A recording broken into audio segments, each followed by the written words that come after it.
Gulf breaking ന്യൂസിലേക്ക് സ്വാഗതം. പ്രവാസ ലോകത്തെ വിവിധ വാർത്തകൾക്കായി ഈ ചാനൽ സബ്സ്ക്രൈബ് ചെയ്യൂ.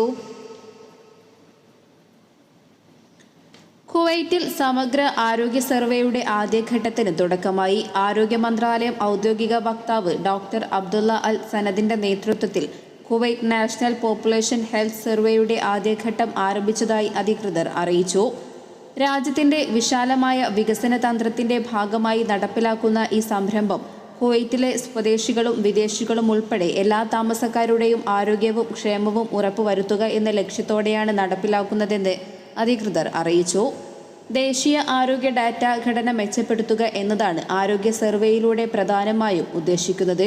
കുവൈറ്റിലെ ജനസംഖ്യയുടെ ആരോഗ്യനിലയെ പ്രതിഫലിപ്പിക്കുന്ന ശാസ്ത്രീയമായ വിവരങ്ങൾ സർവേയിലൂടെ ലഭ്യമാക്കുകയും പൊതുജനാരോഗ്യ നയങ്ങൾ മെച്ചപ്പെടുത്തുന്നതിനുള്ള ഒരു നിർണായക ഉപകരണമായി ഇതുവഴി ലഭിക്കുന്ന വിവരങ്ങൾ ഉപയോഗപ്പെടുത്തുകയും ചെയ്യും.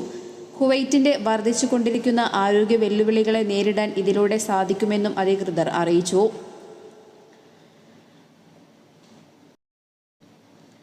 യുഎഇയിലെ അനധികൃത താമസക്കാർക്ക് ശിക്ഷ കൂടാതെ രാജ്യം വിടാനുള്ള അവസാന അവസരമാണ് പൊതുമാപ്പെന്നും തൊഴിൽ താമസ രേഖകൾ നിയമാനുസൃതമാക്കാൻ ഡിസംബർ 31 വരെ കാത്തു നിൽക്കരുതെന്നും ഓർമ്മിപ്പിച്ചുകൊണ്ട് ദുബായ് താമസ കുടിയേറ്റ വകുപ്പ് രംഗത്ത്. അടുത്ത മാസം വരെ കാത്തിരുന്നാൽ വിമാന ടിക്കറ്റ് നിരക്ക് ഉയരും. പൊതുമാപ്പ് ലഭിച്ചാലും നാട്ടിൽ പോകാനാകാത്ത സാഹചര്യമുണ്ടാകും.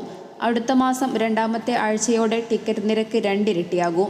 നാട്ടിലേക്ക് പോകേണ്ടവർ എത്രയും വേഗം രേഖകൾ ശരിയാക്കി പൊതുമാപ്പ് നേടണമെന്നും GDRFA മുന്നറിയിപ്പ് നൽകി. എക്സിറ്റ് പാസിന്റെ കാലാവധി പൊതുമാപ്പ് കഴിയുന്നതോടെ അവസാനിക്കും. ഇപ്പോൾ എക്സിറ്റ് പാസ് ലഭിച്ചവർക്ക് ജോലി ലഭിക്കുകയാണെങ്കിലും പാസിന്റെ കാലാവധി റദ്ദാക്കും. എക്സിറ്റ് പാസ് ലഭിച്ചവർക്ക് യുഎഇയിൽ ജോലി കണ്ടെത്താൻ സാധിക്കുന്നില്ലെങ്കിൽ സ്വന്തം നാട്ടിലേക്ക് നിർബന്ധമായും മടങ്ങണം. എന്നാൽ പിന്നീട് ഇവർക്ക് വിസ ലഭിച്ചാൽ വിലക്കില്ലാതെ മടങ്ങിയെത്താൻ സാധിക്കും. വിവിധ രാജ്യങ്ങളുടെ കോൺസുലേറ്റുകളുമായി താമസ കുടിയേറ്റ വകുപ്പ് ഇക്കാര്യത്തിൽ സഹകരിച്ചാണ് പ്രവർത്തിക്കുന്നത്. അനധികൃത താമസക്കാർക്കാവശ്യമായ സഹായങ്ങൾ നൽകാൻ കൂടിയാണിത്. ഇന്ത്യൻ കോൺസുലേറ്റിൽ ആഴ്ചയിൽ 5 ദിവസം സഹായ കേന്ദ്രം പ്രവർത്തിക്കുന്നുണ്ട്. ഉച്ചയ്ക്ക് 12 വരെയാണ് സഹായ കേന്ദ്രത്തിന്റെ പ്രവർത്തനം. ടൈപ്പിംഗ് സേവനമടക്കം ഇവിടെ ലഭ്യമായ സാഹചര്യത്തിൽ ഇന്ത്യക്കാർ ഈ സൗകര്യം പ്രയോജനപ്പെടുത്തണമെന്ന് ദുബൈയിലെ ഇന്ത്യൻ കോൺസുലേറ്റ് അഭ്യർത്ഥിച്ചു. അനധികൃത താമസക്കാർക്ക് പിഴ കൂടാതെ രാജ്യം വിടാൻ 4 മാസത്തെ സാവകാശമാണ് യുഎഇ നൽകിയത്. ഒക്ടോബറിൽ പൊതുമാപ്പ് അവസാനിക്കാനിരിക്കെ തിരക്ക് പരിഗണിച്ചും കൂടുതൽ പേർ പൊതുമാപ്പിനായി കാത്തിരിക്കുന്ന സാഹചര്യത്തിലുമാണ് സമയം വീണ്ടും നീട്ടിയത്. ദുബായ് ഷോപ്പിംഗ് ഫെസ്റ്റിവലിന്റെ 30ാം സീസൺ ഡിസംബർ 6-ന് ആരംഭിക്കും. ദുബായ് ഫെസ്റ്റിവൽസ് ആൻഡ് റീറ്റെയിൽസ് എസ്റ്റാബ്ലിഷ്മെന്റാണ് 38 ദിവസം നീണ്ടു നിൽക്കുന്ന ഈ ഷോപ്പിംഗ് മേള സംഘടിപ്പിക്കുന്നത്. ദുബായ് ഷോപ്പിംഗ് ഫെസ്റ്റിവൽ 2024 ഡിസംബർ 6 മുതൽ 2024 ജനുവരി 12 വരെ നീണ്ടു നിൽക്കും. ഫെസ്റ്റിവലുമായി ബന്ധപ്പെട്ട പരിപാടികളുടെ വിവരങ്ങൾ സംഘാടകർ പ്രഖ്യാപിച്ചിട്ടുണ്ട്. ഏറെ പുതുമകളോടെയാണ് ദുബായ് ഷോപ്പിംഗ് ഫെസ്റ്റിവലിന്റെ പുതിയ പതിപ്പ് സന്ദർശകർക്കായി ഒരുക്കുന്നതെന്ന് സംഘാടകർ അറിയിച്ചു. ഇതുവരെയുള്ളതിൽ വെച്ച് ഏറ്റവും മികച്ച സീസണായിരിക്കും ദുബായ് ഷോപ്പിംഗ് ഫെസ്റ്റിവലിന്റെ 30ാം സീസണെന്നും അറിയിച്ചിട്ടുണ്ട്.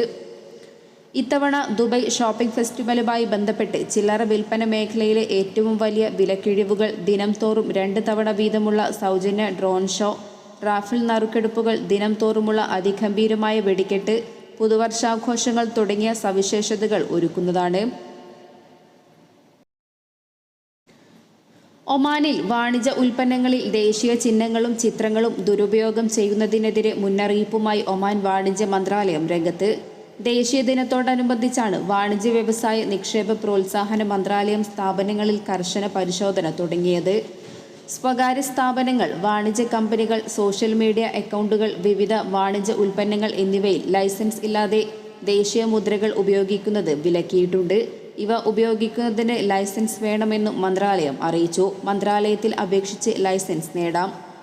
വെബ്സൈറ്റുകളിലൂടെയും സോഷ്യൽ മീഡിയ പ്ലാറ്റ്ഫോമുകളിലൂടെയും പ്രവർത്തിക്കുന്ന ചില ഓൺലൈൻ സ്റ്റോറുകൾ ആവശ്യമായ ലൈസൻസുകളില്ലാതെ ദേശീയ ചിഹ്നങ്ങൾ ഉൾക്കൊള്ളുന്ന ഉൽപ്പന്നങ്ങൾ വിൽക്കുന്നതായും കണ്ടെത്തിയിട്ടുണ്ട്. അംഗീകൃത ദേശീയ ചിഹ്നങ്ങൾ ഉപയോഗിക്കുന്നതിനാവശ്യമായ അംഗീകാരം നേടേണ്ടതിൻ്റെ പ്രാധാന്യവും മന്ത്രാലയം ഊന്നിപ്പറഞ്ഞു.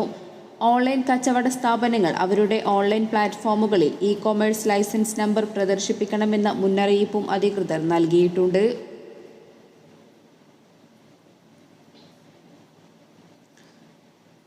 രാജ്യത്ത് മദ്യക്കടത്ത് തുടങ്ങിയ വ്യാജ കുറ്റങ്ങൾ ചുമത്തി കൈക്കൂലി വാങ്ങാനും കൈക്കൂലി നൽകാത്ത വിദേശികളെ നാടുകടത്താനും ശ്രമിച്ച പോലീസ് ഉദ്യോഗസ്ഥന് ക്രിമിനൽ കോടതി 5 വർഷം തടവും 2000 കുവൈറ്റ് ദിനാർ പിഴയും വിധിച്ചു. ഔദ്യോഗിക പദവി ദുരുപയോഗം ചെയ്തതിനാണ് ശിക്ഷ. ഏഷ്യൻ വംശജരായ വിദേശികളെ ലക്ഷ്യം വെച്ചുള്ള പ്രവർത്തനമാണ് ഈ ഉദ്യോഗസ്ഥൻ നടത്തിയിരുന്നത്. കഴിഞ്ഞ മെയ് മാസം അവസാനമാണ് ഈ ഉദ്യോഗസ്ഥൻ കുടുങ്ങിയത്. ഏഷ്യൻ വംശജരായ വിദേശികൾ മദ്യം കടത്തിയെന്ന് വ്യാജമായി ആരോപിച്ച് കസ്റ്റഡിയിലെടുക്കുകയും തുടർന്ന് ഭീമമായ തുക കൈക്കൂലി ആവശ്യപ്പെട്ട് ബ്ലാക്ക്മെയിൽ ചെയ്യുകയും ചെയ്യുന്ന രീതിയിലായിരുന്നു ഈ ഉദ്യോഗസ്ഥൻ പ്രവർത്തിച്ചിരുന്നത്. ഈ വിവരം പബ്ലിക് പ്രോസിക്യൂഷന്റെ ശ്രദ്ധയിൽപ്പെട്ടതോടെ general department of criminal investigations and licensing ഡിപ്പാർട്ട്മെന്റിന്റെ നിജസ്ഥിതി അന്വേഷിക്കാൻ ചുമതലപ്പെടുത്തി. തുടർന്നുള്ള അന്വേഷണത്തിൽ ഉദ്യോഗസ്ഥന്റെ കുറ്റകൃത്യം തെളിഞ്ഞതോടെ ക്രിമിനൽ സെക്യൂരിറ്റി സെക്ടർ അദ്ദേഹത്തെ അറസ്റ്റ് ചെയ്യുകയായിരുന്നു.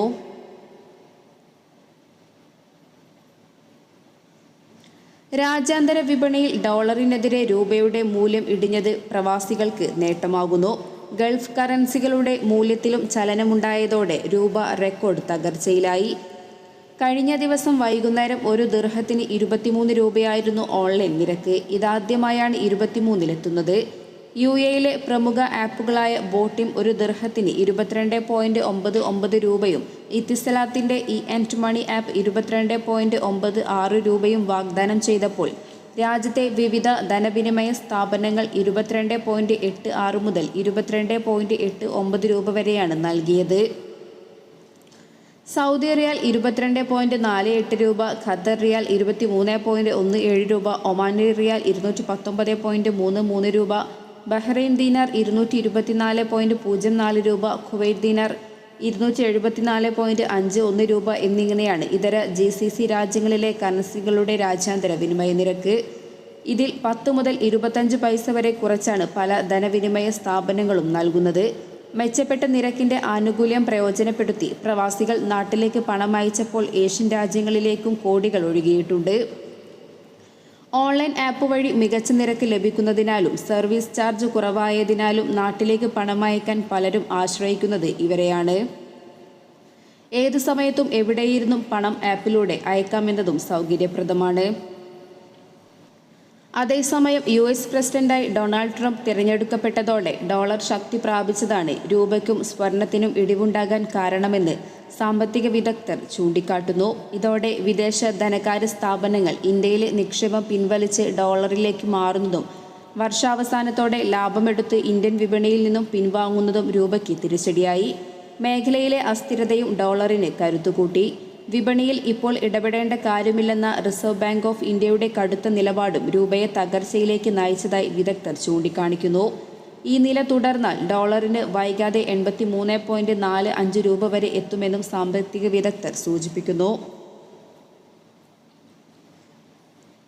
ഇതോടെ ഇന്നത്തെ വാർത്തകൾ അവസാനിക്കുന്നു. പുതിയ വാർത്തകളുമായി വീണ്ടും കാണുന്നതുവരെ നന്ദി, നമസ്കാരം.